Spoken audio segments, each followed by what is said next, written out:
UpCodes is an all-in-one platform for code visibility and access, enabling structured code research and encouraging company-wide code expertise. Whether you're an architect, an engineer, a general contractor, a code consultant, or a government official, UpCodes is perfect for you. We all know that code research is highly fragmented. Whether it's knowing which codes are relevant for an AHJ or navigating the various iterations of code adoptions and amendments, all of this is time-consuming, fragmented, and frankly expensive. And then understanding how those specific code requirements translate into real-world applications, that can take hours, if not days, not to mention the time needed to generate accurate code reports and analyses specific to that project. And then after all of that, trying to communicate your code research to external stakeholders on a given project, that can be tricky as well. And let's not forget how fragmented code expertise can be within a firm. Code experts have told us that it's really hard to increase code expertise on a team. And frankly, even tactically tracking specific files about code requirements for a given project, that can be really hard. And truth be told, most organizations, they just don't have a dedicated solution for code research and compliance. There's a wide range of dedicated solutions for project management, specification writing, drafting and authoring, plan review, and visualization, but there isn't a compelling solution out there for code compliance. And this is why we started UpCodes. With UpCodes, you spend less time searching for the right code and more time designing and building amazing things. It's this multi-dimensional way of looking at a jurisdiction's adopted codes, enabling your team to find the code requirements and amendments quickly and easily. UpCodes provides a seamless access to your jurisdiction's adopted codes, as well as visibility into how that code has evolved. It streamlines project management and helps you save time and money by catching errors upstream with validation and error checking. It levels up the team's collective expertise of code requirements with a centralized source of truth for code commentary, bookmarking, and compliance management. And since we've started, we've seen a significant uptick in usage and adoption across architecture, engineering, general contracting, building officials and plan examiners, ownership groups, and even government. So effectively, UpCodes is the missing piece in your AEC software suite. It's your all-in-one code compliance platform. It effectively modernizes code compliance, and it's the perfect solution for anyone involved in the compliance lifecycle from design to construction and occupancy of a building.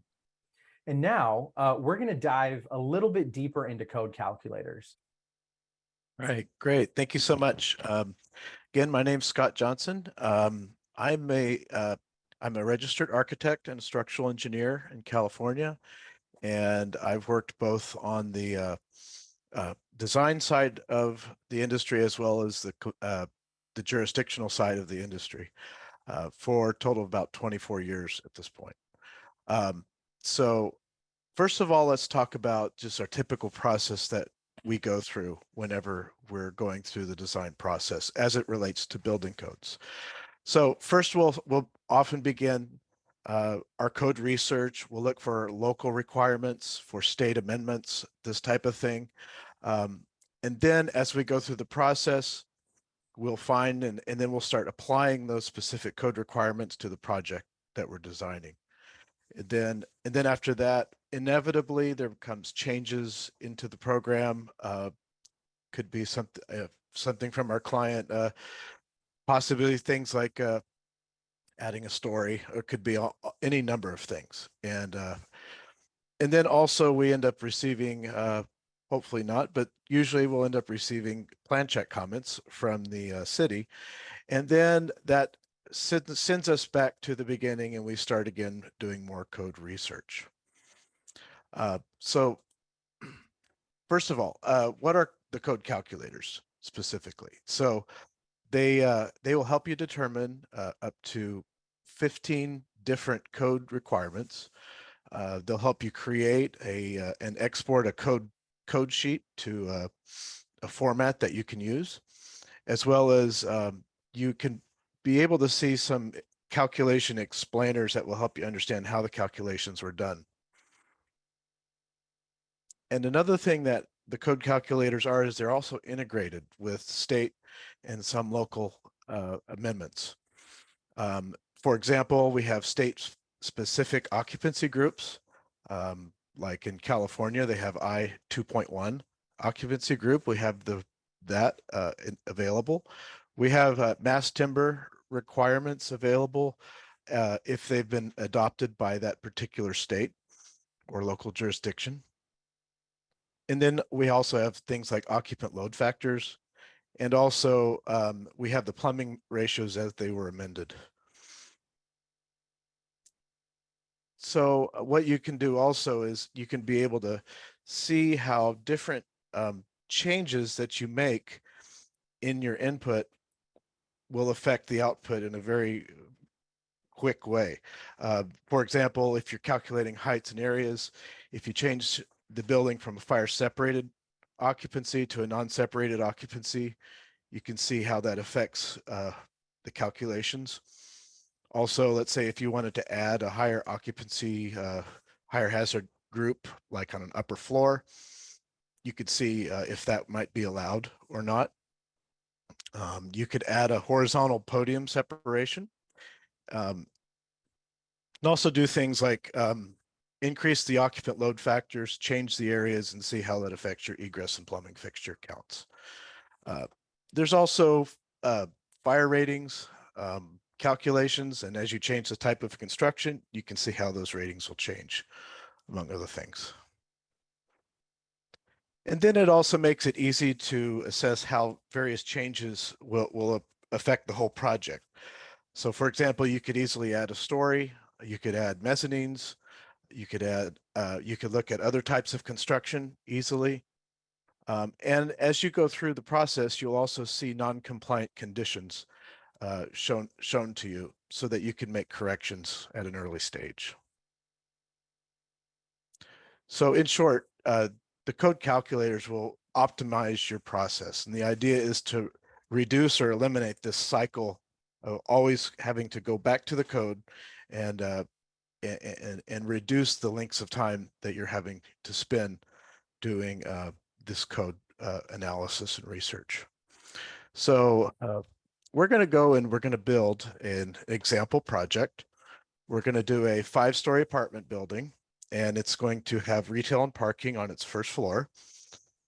It's an urban lot, and we know that the owner prefers wood construction over steel or concrete, and but they will consider a podium building. So let's start off. Let's go to the site. And what you want to do, if you want to follow along, you're welcome to. We'll go to projects. So you can get that over here on the left. Just click on projects. And from projects, we will create a new project here. So let's create it in the 2019 California Building Code. Call it apartment building and create the project. So to start out, we're going to go to our project inputs. So over on the left's a nav bar, you can go there. And we're going to start out, we'll put in our 5 stories. So just a little orientation here. This bar, a blue bar across the top here, corresponds to these fields for spaces and building area. You can add stories by clicking this area here. And so we'll go ahead and we'll add 5 stories. And we'll go through, and they're stacked on top of each other, just like a building might be. So we'll go through here and we'll start filling out our information. So we will go and call for this first floor, first story, go put in our retail, and we'll put in the parking garage.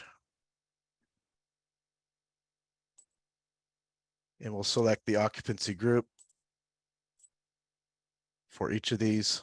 Now, if by some chance you need to have a little assistance figuring out what that occupancy might be, you could click on occupancy guide, and it will bring up this box here, and you answer a series of questions, and it will take you through this and be able to help you find out what the occupancy group is quite likely.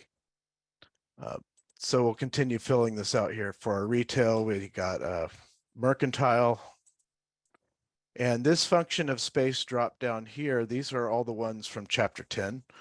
And these will help set the occupant load factors for the egress calculation. And then these boxes here, we'll put in the gross area. And if you happen to have a function of use that is based on net area, then this other box will become available to you and you can put in a net area, like for an assembly space, for example. We're going to add a few exits here to this ground floor. Let's do retail exit, parking exit, and let's do a lobby exit. And I'm going to add a lobby. And we'll make that an A3. So you can see the assembly space. I'll just pick that. And we'll call it 1,000 square feet, but we'll just say that it's only 900 square feet net. And what we'll do here is we'll start linking these things together. So actually, let's also add a corridor. So we'll put a corridor here. And we'll put the corridor to go to the lobby exit. I'm going to actually give a corridor itself an exit. So we got that, we got corridor, and then we're going to link these spaces together. So the retail will go to the lobby and its own exit. The parking garage will go also to the lobby, but instead we'll go to the parking. And the lobby will go out of its own exit, and we'll link it to the corridor as well. So that's our first floor as we've set that up. We'll go up to the second floor and we will put in our story height. And I'm going to put in units. These are going to be apartment units. So instead of entering every single unit in, I would recommend entering things in blocks. For example, I'm going to do 2 sides of a corridor here.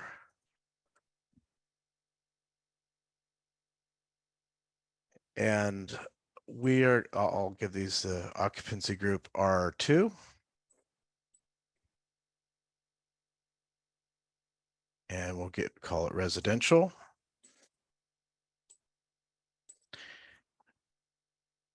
And we'll give it a gross square feet. Now, if you wanted to say, we'll add a corridor here, and with items that are gross square feet, you want to always make sure that you include corridors and stairways in your allowable area up here at the top, because this is where you put in your building areas up here. So if we wanted to add the corridor in, we could include it in one of these these spaces here, or we could create its own here by itself. And so that we can make sure and we account for that.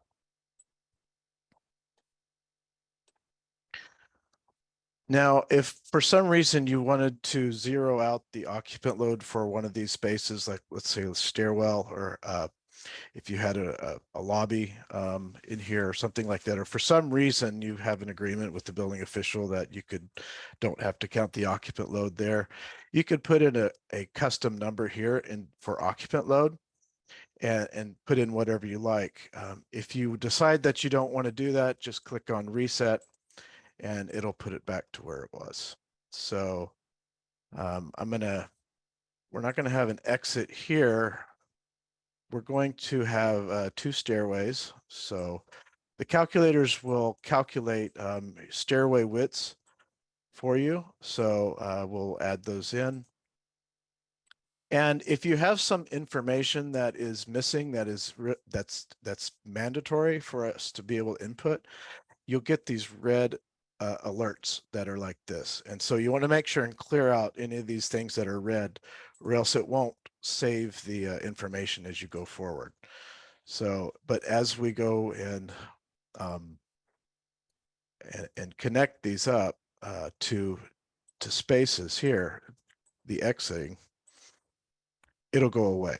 And if you don't know the exit path, if you're early in the project, you could just leave it all as going to a single unnamed exit, and that would be totally fine. It just wouldn't be a valid egress calculation. That's all.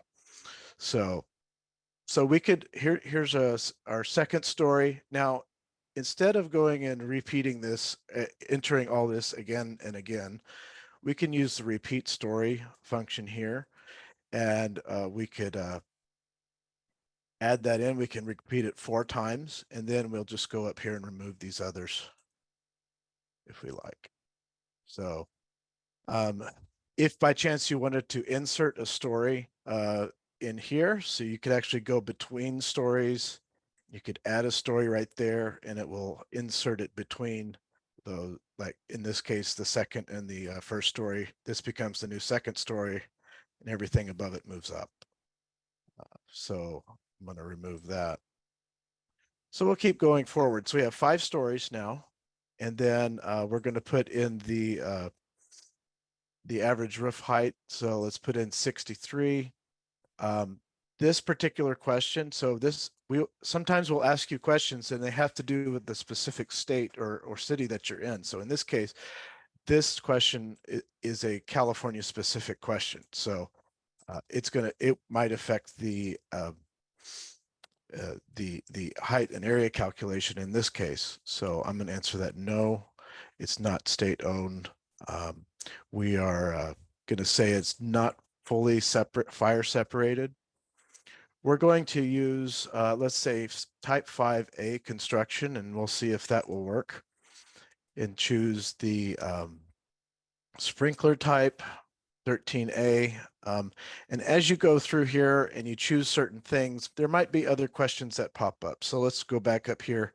And this is a California specific question about you have to choose whether it's a height or the area increase, because we have a specific occupancy group in California will only allow one or the other. And in this case, it's the R2 occupancy group that's triggering that. And the fact that we have NFPA 13 sprinklers. So we will pick area increase, and then we'll go out and fill out the rest of this. You can enter in the site and perimeter information. So we're going to enter in the information for the footprint of the building. So I will show that it's 200 feet along one side, that it fronts a public way. And then I'm going to put in some of the dimensions of the public way here. We'll go through and we'll add a few more information. And if you don't know the information or just don't want to spend the time doing this, you could actually leave this table blank and not enter anything in.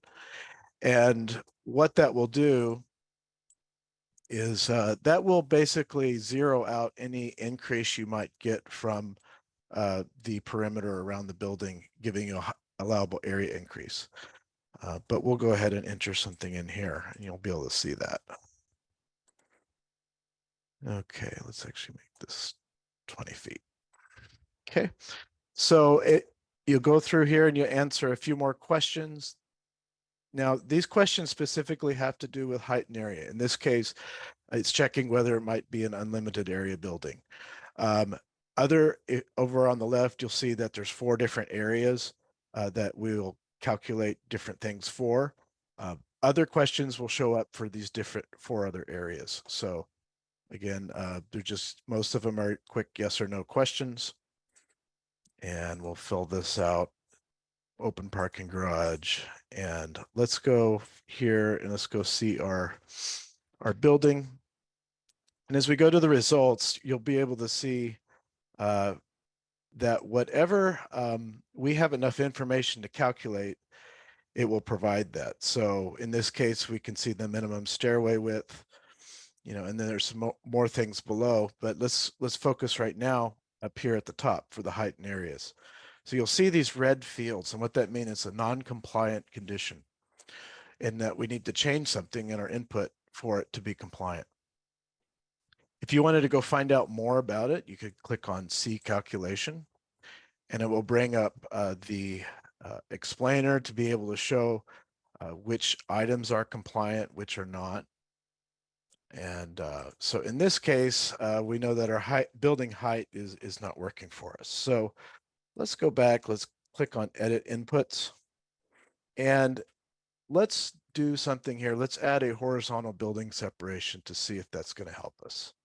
So if I click between the stories, there's something that says Add Horizontal Building Separation.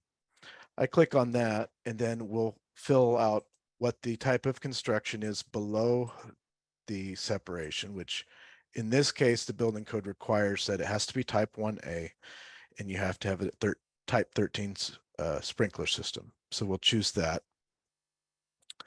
Make sure there's all the questions have been answered here.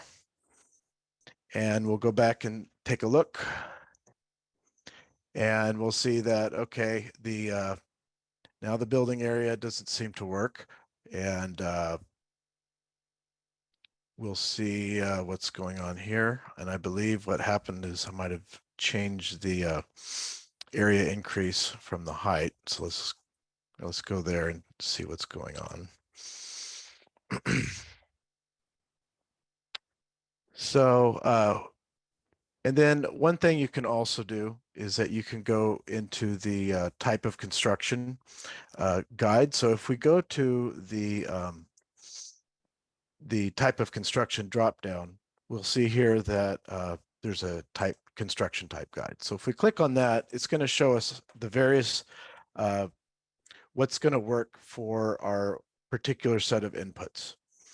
And in this case, it's saying that type 4B would work. We could choose that and be able to get a compliant building. So I'm going to switch over now. I'm going to show you a completed project. That's the same construction type. So if we see here, I wanted to point out a few other things. Here we have, you can be able to put mezzanines in. And as we have mezzanines, you can associate those with other spaces. And if you wanted to change what those those particular spaces are associated with, you just click on these little 5 arrows and you can drag it down. And then you'll be able to see sometimes, especially with mezzanines, it's going to check to see if you meet the area requirements, whether it's 1/3, or in this case, because it's residential with type 13 sprinklers, if it's 1/2 of the area it's associated with. I'm going to put that back, and that's exactly 1/2 of the area of this unit south. So if we go through here, let's go back over to the code calculators. We'll be able to see that in this case, we have a compliant construction, and we have the information that's broken out for the areas below the horizontal separation and the areas above the horizontal separation as well. So there's all sorts of different kinds of calculators. Minimum exits per story, gives you exit travel distances, quarter widths based on your occupant loads. It'll tell you what different fire ratings you might need for the interior building element fire resistance rating, for example. This will be able to let you know also required occupancy separations that you might need, and then also some plumbing calculations. Now, let's say we have a developer who he wants to go and build the same building in Houston. So there's a way that we can accommodate that very quickly. So we can take an old project we've already filled out and done. And if we go to settings, and we click on duplicate, we'll be able to change that to a different jurisdiction, to a different year, if we wanted to. So let's go down to Texas. Let's pick Houston and 2022 codes, and then we will duplicate that. It'll convert the project. So if we go to the project, and then we go to the inputs, we'll actually be able to see that in and where this is coming from, we'll see some yellow stuff here. And what that is, it's an advisory, because Houston is based on the 2015 codes. And we designed the building under a code that had adopted the 2018 codes. So, yeah, 2018 codes. So in this case, the mezzanine is still limited to 1/3 of the total space, the total area it's attached to, not the 1/2 limit for residential. So if you have a compliance problem or situation that shows up in a new jurisdiction, this will flag those for you. Now the yellow ones will allow you to leave that there if you like. If it turns red, it's something you need to change right away. So, and then we go to the code calculators output. We'll be able to see that as well. And then we'll be able to see that this is Houston. And something else that you can do, if you wanted to be able to export this to a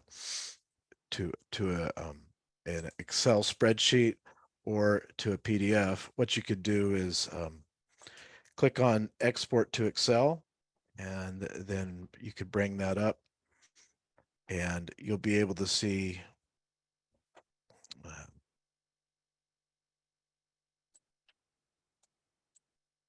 just a moment. Get that screen. You'll be able to see in Excel all this information here that was generated. So now it's just really honestly a few clicks of some buttons. We've generated an entire code sheet that is compliant with the Houston building codes.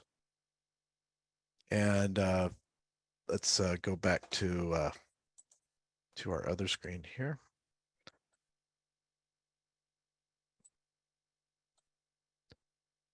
So we'll also have plumbing calculations. So if we scroll on down to the bottom, we have required plumbing fixture counts.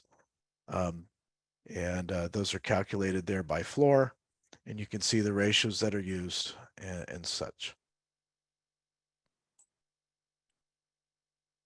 All right. Let's see. If by chance let's say the client wants to add change the program. We want to add a story. So we'll go back to here, and then we'll just add a story. Let's you could either increase the range, or if we wanted to add a story, we just click on that. And then maybe we could add that. Let's say they wanted to add a community room on the top, and not standing areas. Let's see, let's unconcentrated. And let's say 5,000 square feet and 4,500. And you'll notice here, it'll flag a code compliance issue, because what we have is we have a podium building, and one of the requirements for a podium building is that it has to, any group A occupancies can't be more than 300 occupants. So either we make that smaller, or we change the design. So let's, in this case, we're right at 300. So let's just make the net area a little bit smaller, to 290, and that gives us 294 occupants. That goes away, and we can continue on with our analysis. It'll flag things. Since we added a story, it's saying that the average roof height is it's less than your total floor to floor height sum. And so we'll need to change that. So we'll go from, let's see, 65 feet. We added another, let's see, 12 feet. Let's add 13 feet to that. So let's go to 78. And make sure all of our things have been selected here. And if it notices that this could be a high-rise condition, it's going to ask you what the floor level height of the highest occupied floor above the lowest level of fire department access is. So in this case, we added, let's just say that I believe that we'll put that at 65 feet. And then we could continue on, make sure all the things have been filled out here. And believe that's going to be correct. Let's go and see the requirements. And we click view requirements. And we can see here that now we've run into a building height issue, and that might require that we have to go and change the type of construction or something else within our project. So, but we're able to do that really quick, so that all that analysis that might need to be done could be done fairly quickly, and then be able to keep the client pleased and happy. So yeah, so Scott, let's jump into a few questions here. One of the first ones for you, what if I don't know the type of construction and I want to start kind of working on code calculators? Okay. Let me share my screen here.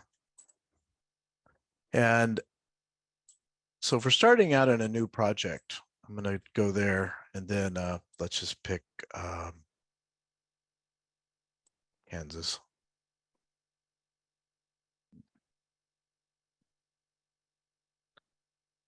So if we want to find out, need some guidance on our type of construction, one thing that we can do is if we go into our blank calculator here, and we go to what is the type of construction of the building. First of all, these little circles with question marks, they have various explanations for that particular question.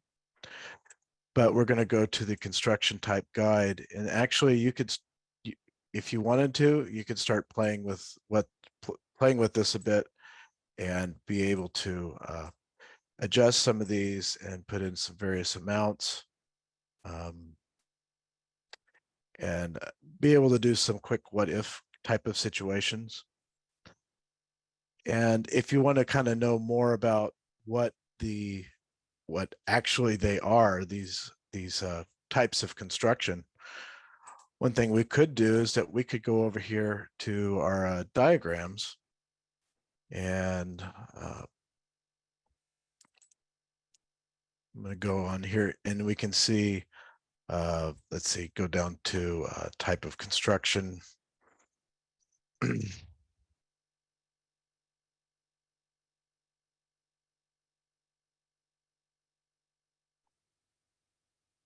And for example, here's an explanation for type 2A construction. So if we wanted to get into the nitty gritty about what actually that means, that we could go and look at some of these diagrams as well.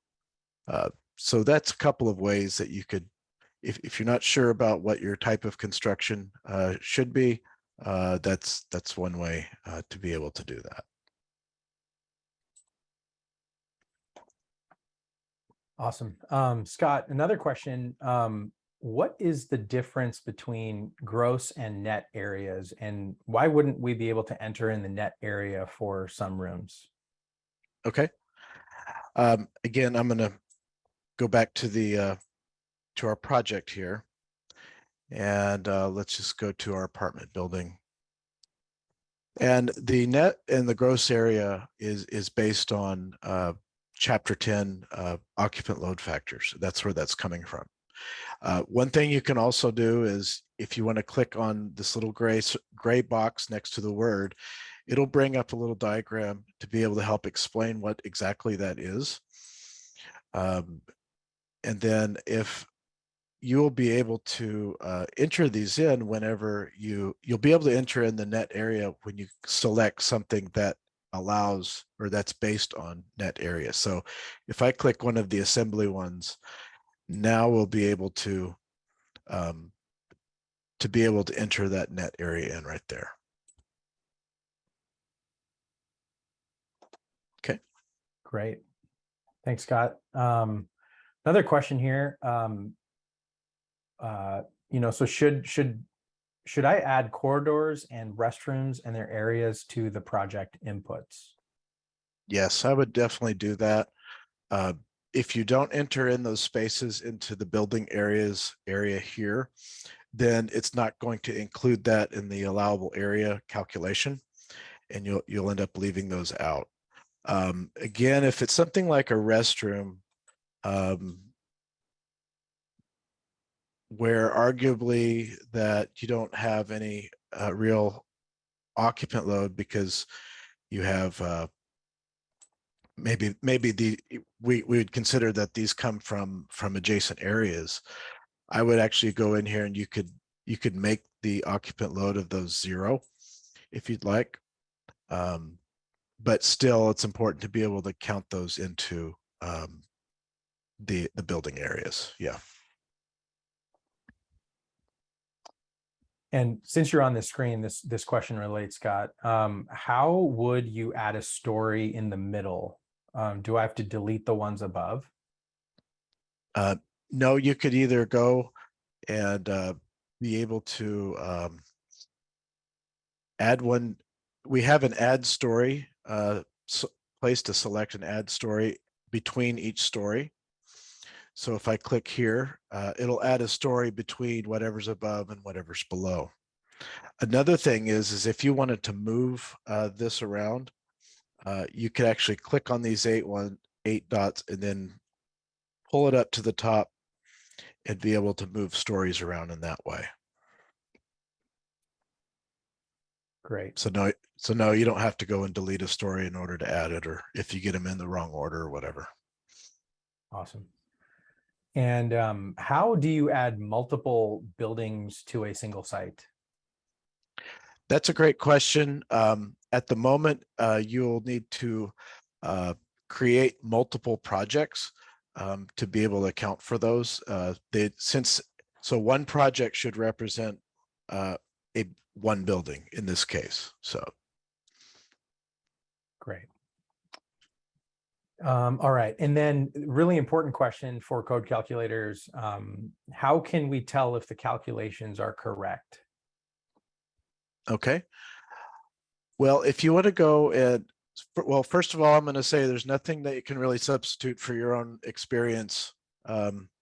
If we want to go and go to the calculations, and we want to be able to look into this and be able to make sure that we agree with these. And I encourage everybody to make sure that you look through these explainers and you got to make sure that you agree with the calculation, that it's what you want. I mean, because you end up taking responsibility for these as the architect of record. So I'm saying that from an architect of record standpoint, as myself. So I would go through into the explainer and look at the details here, and so that you understand how it's being done. I believe that you'll be able to see that in these cases that these are correct. Got it. And how is it possible to share this code analysis with my team without having to export? Yes. So anybody who is on the who is on your team, it is able to have UpCodes, is able to get on UpCodes. You can go to settings, and then you could share you could share this project for anybody who's on your team. So in this case, I'm going to share it with you. And so I would just invite, and it's going to send you an email, and you'll be able to know that you've been added to this project. And then you'll be able to, your teammate will be able to come into the project, be able to see everything that you see and make any changes that they may need to make.